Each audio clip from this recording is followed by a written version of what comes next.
Hey folks, last week of class, last week overview video. So Monday, Tuesday, Wednesday, we're looking at the history of fat in the 20th century, or at least, skimming the surface as we always do, and how the history of dietary advice about fat, about thinness, fatness, cultural attitudes towards different body sizes intersect with a lot of different themes we've seen throughout the course. So on Monday, we look at a chapter from a book called Modern Food, Moral Food, obviously related to what we've been talking about. The chapter argues that in the early 20th century, body size and self-control became deeply moralized. Now, this is not a surprise. We saw this in Lulu Hunt Peters. You got to read the primary source first in this case, and now we're kind of reading the analysis. So Lulu Peters is kind of representative of what's going on, but this chapter gives us a lot more detail and a lot more cultural understanding of what's going on and the implications of this view going into the 20th century. A few key themes I hope you'll look out for as you're going through. The first one, body size as a moral metric. So again, we've talked about this a little bit with last week's sources, but being thin was equated with self-mastery, rationality, moral superiority. And the thin body was not just an aesthetic preference, right? It wasn't just that, oh, people find thin attractive. It represented economy, efficiency, willpower, progress, modernity, nationalism, citizenship. And so fatness, larger bodies, were increasingly framed as backwards, undisciplined, wasteful, and unpatriotic. The shift away from 19th century or Victorian plumpness, right? The corpulence of body indicated vitality, it indicated leisure, it indicated prosperity. Now we're seeing this cultural shift into the 20th century and arguably still now, that minimalism, the self-control, efficiency is valued far more. Point number two, diet as civic duty. Dieting was seen not just as personal health, but a contribution to national strength, right? Both in terms of just national growth generally, but also, especially during the Great War, not World War I yet, right? Because you got to have the second one. But the Great War, 1914 to 1918, this is where sort of this idea of frugality becomes so important to supporting the American war effort. And that's after the war is when American economy really takes off. We've talked about this a lot already, so I'll leave that one alone. Number three, though, the rise of willpower as a health tool. And the idea of willpower, and that chapter is really great at explaining this, becomes a central concept to thinking about diet and health. Controlling one's appetite was akin to controlling one's future, right? The way you could practice for a prosperous life was by the willpower to not eat things that you didn't need. Right. And that was going to help you in life. So it was kind of this general life skill that you could put on display that was represented by your body.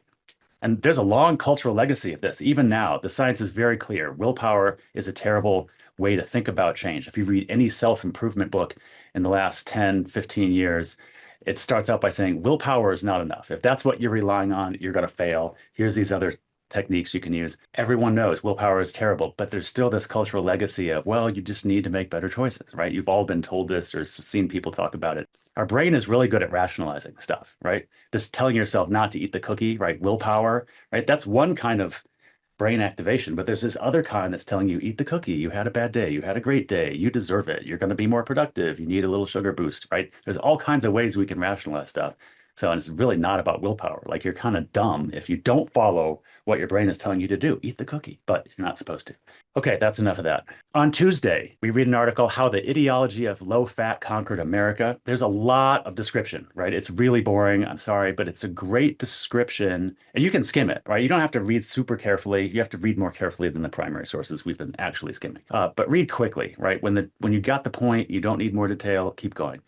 But it's a great overview of how a very niche diet, low fat diet that was recommended for a really small number of patients in certain circumstances becomes a dominant national ideology where most of you weren't alive in the 70s and 80s where everything was low fat. The low fat craze, low fat boxes, low fat cereal, low fat milk, everything was low fat. This happened despite very ambiguous and inconsistent scientific support and consensus. It was never clear that low fat was going to make us healthier.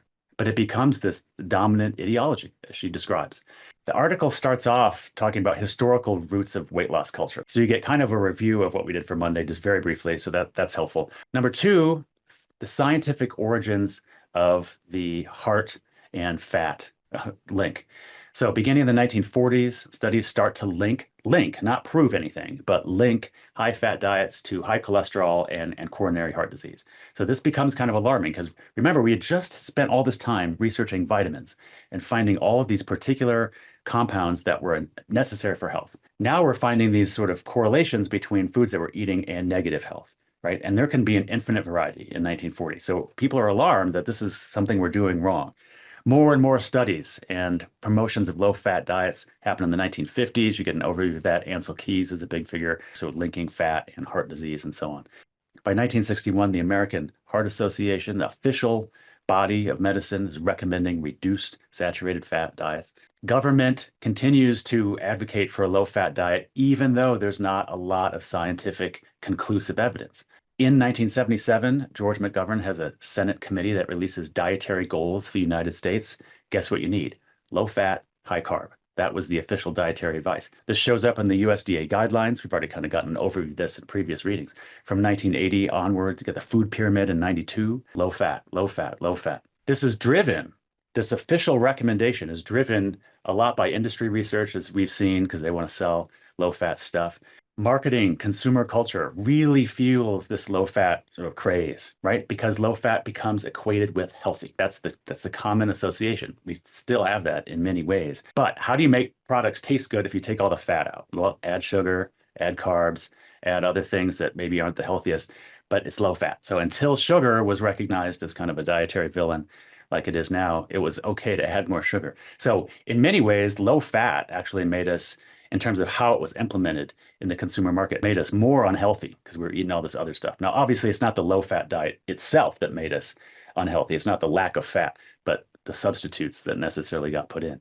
The article goes on to describe how eventually we start to see scientists, Walter Willett is kind of one of the main drivers of this at the Harvard School of Public Health, going back through the science. Other research was being done at the same time.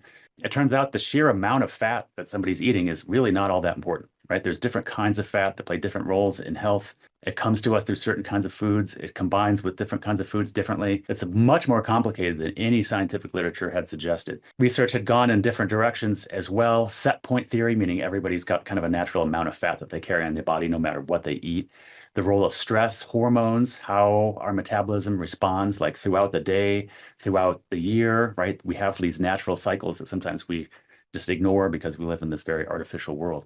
And so understanding the calorie in, calorie out approach that was so dominant in Atwater and the stuff we've been reading, we realize is completely not true. So why are we reading this particular article? One, we get the broad historical overview of the 20th century and so attitudes towards fat and fat bodies and health and diet and heart disease and so on. The main reason we're reading this is that because it explains how something like the low-fat diet, which on the surface seems to make some sense, is really driven by a confluence of social consensus, media, institutional endorsement, official government recommendation. All of these were probably more important than any particular conclusive scientific evidence because there wasn't any conclusive scientific evidence. There was suggestions, there was correlations, but there was a lot of questions. There was a lot of uncertainty about how much low fat actually mattered. So we see how the legacy of thinness as a healthy ideal that we read about from Monday, right? The moral imperative to be healthy, the calorie in, calorie out model. These are all highly influential throughout the century. And this is even when scientific evidence was ambiguous at best. But these other cultural values are really driving the ship in terms of how we're thinking about health. So that broader point is the one that I hope you keep in mind. On Wednesday, we read a really fun article. I think it's really well written, suggesting a new way of thinking about obesity. It's not a science article, it's a popular literature kind of thing. The trend over the last few days of readings, few weeks maybe, has been kind of the steady accumulation of nutritional knowledge, right? Going back to 1850s and 1860s when people are first applying chemistry to food, development of the idea of the calorie, then vitamins in the 19-teens and 1920s. We're learning more and more, right? The biochemical aspect of research is driving nutrition research. And this has been amazingly useful, right? It's really good. We know about vitamins and their role in diet. We're absolutely healthier because of that. But what if we're losing the forest for the trees? Meaning, what if we're so focused on particular foods and combinations and chemical compounds that we're losing track of other much broader health drivers, like how we're altering our sleep cycles because of artificial light, like really big picture things? Could that really be driving obesity? I hope the article encourages us to think about the many angles there are to thinking about what constitutes health and diet, and in particular, the links between diet and regimen. In the latest rounds of stuff we're reading, it's all about the chemicals, right? It's all about the compounds in food and what they're doing. We kind of lost sight a little bit in that literature about regimen in general, about sort of how we live our daily lives, right? Of course, this was central to ancient, medieval, early modern texts. Diet and regimen went hand in hand. You didn't talk about one without the other. And this article really, without being explicit about it, is kind of suggesting that we focus more on general regimen for ways of understanding diet. And the article is a great follow-up to Monday and Tuesday because it talks about how even now, I mean, the article is a few years old, but still now, we think about the reason of obesity often in terms of personal failure, right? Why is that person so large? Well, they can't stop eating whatever. Very common cultural trope, right? Even as science has told us it's way more complicated. When you eat, what kind of foods you eat together, what your own metabolism does, different body types, set point theory. There's lots of ways to make your body fat or thin that have nothing to do with calories. Well, it has something to do, obviously, but there's all these other super important factors. But the ideals of thinness from the early 20th century, right, are carrying way over even when we're thinking about causes of obesity in the 21st century.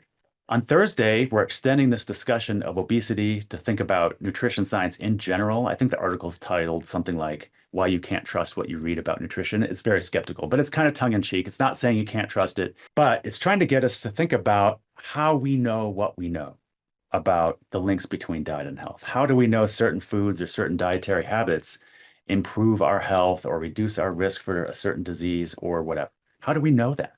How do we study that? And we read a lot of dietary advice that kind of makes it seem like it's been proven, kind of like the low fat was in the mid 20th century, when in fact, it's much more confusing when you actually look at what scientists and nutrition researchers are saying. I want to be clear. I like science. I think it's a great way of learning about the natural world, but we also have to be clear about what it can and can't do. And dietary advice, as I think I've mentioned this before, is one area that gets so commonly popularized, right? We don't really do this with physics, right? We do it with diet, though. We take this very, very microscopic research and we have to translate it into like what you should eat.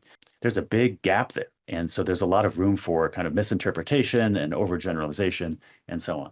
So Wednesday and Thursday are kind of a counter to the sort of triumphalist narrative we've had the last few days, right? We learn more about nutrition. We learn more about how the body works. We learn more about how food and our bodies interact, new methods, new science, new data, more research. We're learning more protein, vitamins. It's amazing. And it creates this cultural perception that when nutrition research is done, it becomes a matter of fact. But we've seen over and over again, especially last week and this week, there's always a social and cultural element at work in terms of how we're understanding diet and health. It's not just about the latest research, but it's about all these things that we thought were true. Even if we know they're not as accurate as we thought, they're still part of our cultural imagination. They're still part of how we give dietary advice. People still publish books with these assumptions. Parents pass this on to their kids. It persists. So the last thing I want to say is thinking through these broader issues throughout the readings this week. How do we promote health and diet? How do we talk about it? The rhetoric of diet and health. How does it get promoted in certain ways? What's the relationship between what we know and research? What are the cultural influences on dietary advice? What are the historical influences on dietary advice? Thinking through these broader issues, I hope, is a good primer for the final course reflection, which the question's not surprised. You had it, from day one, which is, what did you learn in this class? And I hope you talk about how to use history to understand these kinds of contemporary issues as we're doing this week. That's it. I'll see you in the next one, the last one.